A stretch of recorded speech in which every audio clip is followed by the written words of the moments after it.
हो गया। 6 दिन, उस 6 दिन का दर्द मैं आने वाले 6 जन्म नहीं भूल सकती। लेकिन इस औरत ने अपनी बच्ची खोई है। मैंने उस बच्चे छोड़े। मैं भी एक माँ हूँ यार। मैंने गलत किया। अगर आप बच्चों के लिए आवाज उठा के ये 22,000 रुपए खाऊंगी मैं इस बच्ची का। अंकिता की मम्मी का इलाज करना है। क्या करना है? अंकिता की मम्मी का इलाज। ये पैसा कोई सरकार का नहीं है, किसी भी पार्टी का नहीं है, ये पैसा है आम जनता का।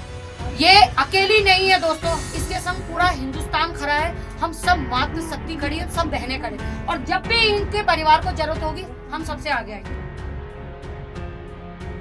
पौड़ी जिले के डोभ श्रीकोट गांव में चर्चित ब्लॉगर ज्योति अधिकारी पहुंची, जहां उन्होंने अंकिता भंडारी के परिजनों से मुलाकात कर उन्हें आर्थिक सहयोग सौंपा। मुलाकात के दौरान उन्होंने परिवार की स्थिति को बेहद भावुक और चिंताजनक बताया है। ज्योति अधिकारी ने कहा कि वह काफी समय से अंकिता के परिवार से मिलना चाहती थी, लेकिन उनके खिलाफ दर्ज मुकदमों के कारण पहले ऐसा नहीं कर पाई।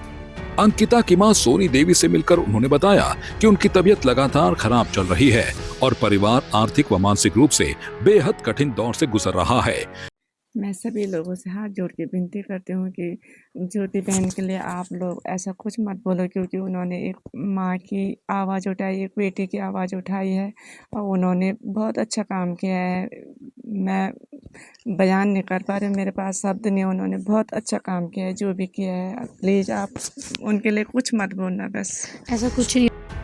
इस दौरान अंकिता के पिता वीरेंद्र भंडारी ने मामले की निष्पक्ष जांच के लिए सीबीआई जांच की मांग को दोहराया।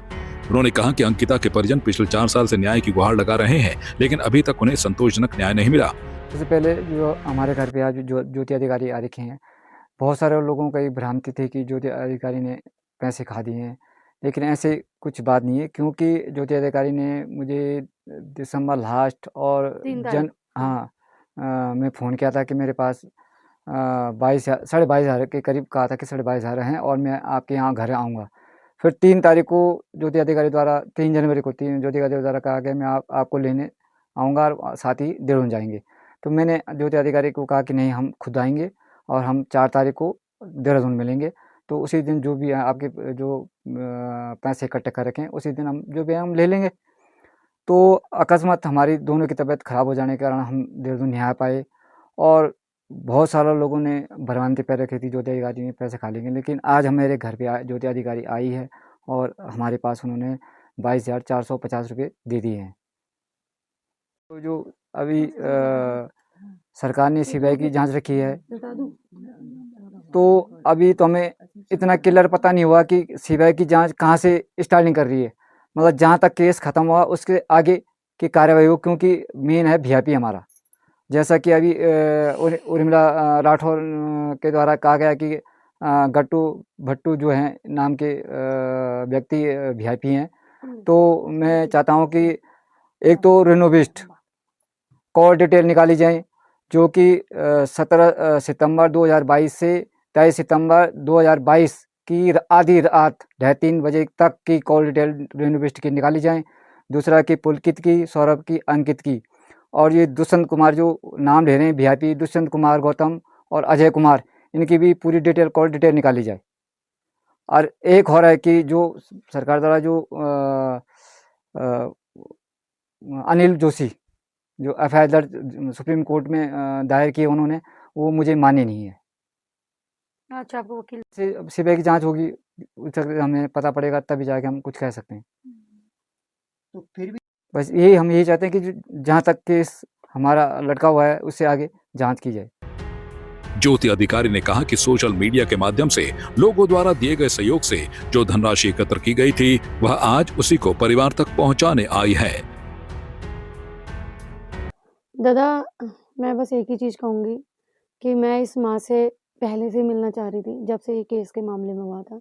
और आज यहाँ पे इस घर पे आके ना दादा, सबसे पहले तो मैं कहूँगी समस्त जनता को, और ख़ासकर आज मैं उन बहनों से, उन माँओं से कहना चाहूँगी कि एक बार ज़रूर आना, कहीं जाना ना जाना ना, एक बार इस घर में ज़रूर आना और इस माँ से मिल के जाना। तब तुम्हें पता चलेगा कि क्यों हम इन बच्चियों के लिए आवाज़ उठा रहे हैं, क्यों हम इन बच्चियों के लिए सड़कों पे दराती लेके आ रहे हैं। क्योंकि जो इस माँ की हालत है ना इस टाइम पे दोस्तों, सिर्फ समझने की कोशिश हो रही है, समझ हम अभी भी नहीं पा रहे हैं। इस माँ के बगल में बैठी हूँ, मेरे हाथ पांव अभी भी कांप रहे हैं। तो मैं इससे ज्यादा कुछ नहीं कहूंगी। मैं आजीवन इस परिवार के साथ थी, हूं और रहूंगी। और अगर तुम लोगों को एक बार भी ऐसा लगता है ना कि ये माँ बाप बिक गए हैं और ये माँ बाप जो हैं इन्होंने जो है सरकार के आगे घुटने टेक दिए हैं, और अब ये सब जो अभी मैंने बीच में सुना था कि लोग कह रहे थे कि इन्होंने पैसे ले लिए, इनका मुंह बंद हो गया तो चुप हो गए, तो एक बार इनके घर आना और इन माँ बापों की शकल देखना, तब तुम्हें पता चलेगा कि कैसे एक बच्ची को पाल पोस के उसको जब वो उसको दरिंदे खा जाते हैं तो उस माँ के चेहरे का नूर उड़ जाता है। तो आज मैं इसीलिए आई थी दादा, इनसे मिलने आई थी और इससे ज्यादा और कुछ नहीं। मैं तो सबसे पहले ये कहूंगी कि जितने भी मातृशक्ति, युवा शक्ति, हमारे बुजुर्ग सब उस रैली में आए, सबने आवाज उठाई देश प्रदेश से। उसका रिजल्ट ये रहा कि हमारे सरकार ने जो है सीबीआई जांच को वो सौंपी और आज उसमें केस दर्ज भी हो गया। और अब उसमें बिल्कुल कोई भेदभाव नहीं होना चाहिए, चाहे वीआईपी छोटा हो चाहे वीआईपी हो बड़े स्तर का, उसका नाम आना चाहिए और उसको सजा मिलनी चाहिए। और तब तक ये लड़ाई नहीं रुकेगी जब तक अंकिता भंडारी के अपराधी को जो है सजा नहीं मिलेगी। जब तक उस वीआईपी का नाम खुल के नहीं आएगा ये लड़ाई नहीं रुकेगी। तो देखो, इनके माँ बाप, इनके ओपिनियन है, वो मेरा नहीं है, उस पर मेरा कहना गलत है। जैसा अंकिता के माँ बाप चाहेंगे, क्योंकि हमारे सीएम पुष्कर सिंह धामी जी ने भी यही बोला है कि जैसा अंकिता के माँ बाप चाहेंगे वैसा होगा, ये जो चाहेंगे वो होगा। बस जहां पे इनको हमारी जरूरत होगी हम आज जीवन इनके साथ खड़े हैं, चाहे ये आधी रात में बुलाए चाहे हमें कभी भी बुलाए। मैंने इनसे बोला है कि अंकिता सिर्फ इस घर की बेटी नहीं है, अंकिता पूरे देश की बेटी है, और जितने भी देश प्रदेश बेटे बेटियां देख रहे हैं, इस माँ की ढाल बनने की जरूरत है और हम इस माँ के संग आजीवन रहेंगे। कुछ कमा रही है, फॉलोवर बटोरी है, तो मैं उनसे कहना चाहती हूँ कि काश इतने कलेजे तुम में भी होते कि तुम भी अपने 2 बच्चों को छोड़ के जेल भी जाते और अपने परिवार को छोड़ के। आज भैया कितना होगा हल्द्वानी से यहाँ? कम से कम यहाँ से अगर ना माने चले तो 8-9 घंटे का रास्ता है। 8-9 घंटे का रास्ता नहीं, कितना किलोमीटर होगा? क्योंकि 6 घंटे, 300 मान के चलो, तो 300 किलोमीटर तुम भी आओ, अपने बच्चे छोड़ो, अपना घर छोड़ो और ऐसे स्कूटियों में धक्के खाओ और खूब सारे व्यूज कमाओ। और मैं तो कह रही हूँ बहुत अच्छा मौका है व्यूज कमाने का, आओ ना, आओ, दिखाओ जनता को, इनकी पीड़ा दिखाओ, जेल जाओ, आना चाहिए। क्यों? हम व्यूज कमाने तो आए हैं यहाँ, है ना? अंकिता के नाम पे कभी हम पैसे खा रहे हैं, कभी ये माँ भी व्यूज कमा रही है दोस्तों। ये भी पिछले 4 साल से अपनी लड़की का जो है नाम पे पैसे कमा रही है और अपना दुख बेच रही है। और अगर तुम में भी इतने पैसे हैं तो आके इस माँ के दुख को थोड़ा सा खरीद लो, थोड़ा तुम भी ले जाओ इसके दुख को।